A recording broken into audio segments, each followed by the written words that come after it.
Hello, and welcome back to the Lemonade Chat podcast. My name is Benita Thornhill. I'm a licensed professional counselor, and I'm your host. This month on the Lemonade Chat podcast, we're going to be focusing on stress. We're going to learn how to identify stressors and strategies to manage these stressors. So let's dive right in and start by defining stress.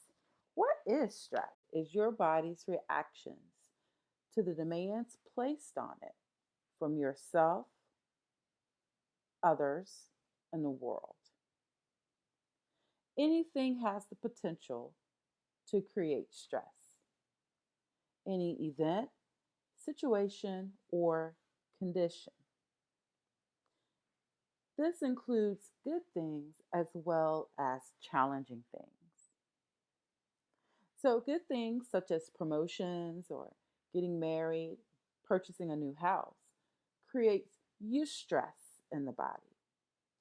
Challenging things such as a job termination, a divorce, or losing your house causes de-stress in the body. As we continue through our learning about stress management, we will talk more about how the body responds to eustress and de-stress because the body responds to them both the same way. Stress can be external or internal. External stress comes from other people, places, things, situations, such as major life changes, relocating, getting married, changing careers, or pay cuts, increases in rent. The workplace is a major source of stress for a lot of individuals because of having to meet deadlines, having an excessive workload, or having so many emails that it feels like you will never get to the bottom of it. External stressors can also stem from social interactions with others, when we interact with our family, even in our intimate relationships. The environment can also pose stress to us, such as the noise or sunlight or being in a dark area. Stress can be internal. Internal stress is stress that comes from inside of us, from our own thoughts and beliefs. Fear of failure or fear of the unknown or fear of public speaking is an internal stress. Feeling that we have a lack of control or uncertainty also causes internal stress. We can see this type of stress when we're taking tests or we're having to fill out applications or making decisions. Sometimes when we have to make decisions and we feel like we don't have all of the variables laid out in front of us, that uncertainty causes us stress or it makes us feel as if we lack control. Our beliefs, expectations, and opinions can also result in internal stress. Sometimes what we believe is inaccurate or it doesn't align with our values. And this can create internal stress as well. So, what causes things to be stressful to us? There are several different theories on what can cause stress, and we're going to talk about three of them today. The first is life events, the second is the hardiness theory, and lastly, social support. So let's start with the life events theory. The life events theory asserts that there is a certain amount of wear and tear that our body can take throughout the lifetime, which means that over a lifetime, there is only so much stress that our body can be exposed to before it becomes overwhelming. This is known as the allostatic load, that we're only able to bear so much stress over a lifetime. This theory asserts that daily hassles, things that we go through every day, sitting in traffic, having to meet work deadlines, trying to get the kids to and from daycare, are more stressful than major events such as divorces or losing your home. The second theory is the hardiness theory.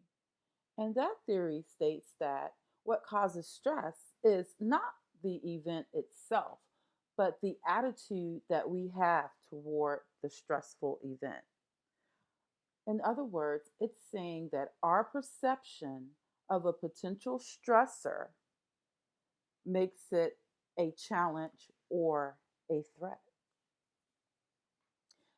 And lastly, social support theory, which asserts that we are stressed because we do not have enough support for effective responses.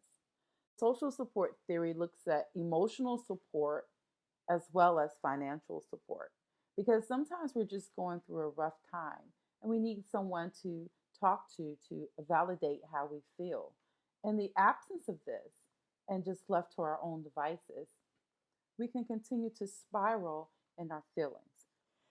Now that we've talked about three theories of why we become stressed: life events having to do with the allostatic load, hardiness theory having to do with our attitude towards stressful events, social support theory having to do with emotional support and financial support, let's talk about stress reactivity.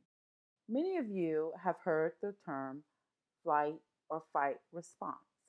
It is also called stress reactivity. This reaction prepares our body by changing the baseline of our physiology to a state where it is now ready to act. It increases our heart rate, it causes muscle tension, it elevates our blood pressure. We have an increase in sodium retention in our body, our sugar levels go up, and there are changes in our brain waves, among many other things. The longer our body stays away from its baseline, negative effects from stress reactivity are more likely to occur the longer we stay away from our baseline.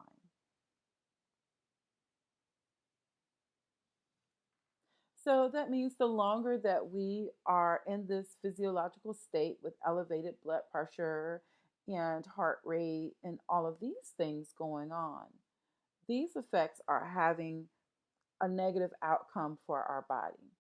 The outcomes of stress reactivity can be physical, psychological, or behavioral. Physical strains result in excessive muscle tension, which can create headaches and backaches. Strains can also be psychological, resulting in fears. And it can also be behavioral, which we can see in substance abuse or aggressive behavior. So let's go back and just recap the definition of stress. So, stress is the combination of a stressor, which is a stimulus with the potential to trigger the flight or fight response. Stress reactivity, the physiological adaptations that our body makes to prepare to take action. And the strains, physical, psychological, and behavior outcomes of built up stress products we do not use. It is important to remember a stressor only has the potential to create stress. There is a difference in health and wellness. Health consists of 7 different domains. Those domains are physical health, the absence of disease, and the body's ability to function daily and to have the energy that it needs to respond to emergencies. Social health, the ability to interact with others and have satisfying and rewarding relationships. Mental health, our ability to learn and develop intellectually. Spiritual health, believing that our life has purpose and meaning. Environmental health, living in a healthy environment, which includes good air quality, pure water, little noise, enough personal space, effective schools, hospitals, and etc. Occupational health, working a satisfying job with people who value your contributions, value you as a person, and you feel you are doing meaningful work. And lastly, emotional health, the ability to control your emotions so that you feel comfortable expressing them and that you are able to express them appropriately.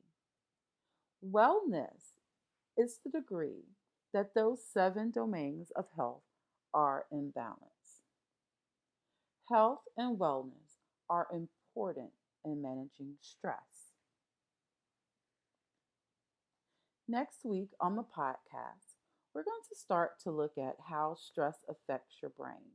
And we're going to talk about different areas of the brain and how stress creates changes in these areas.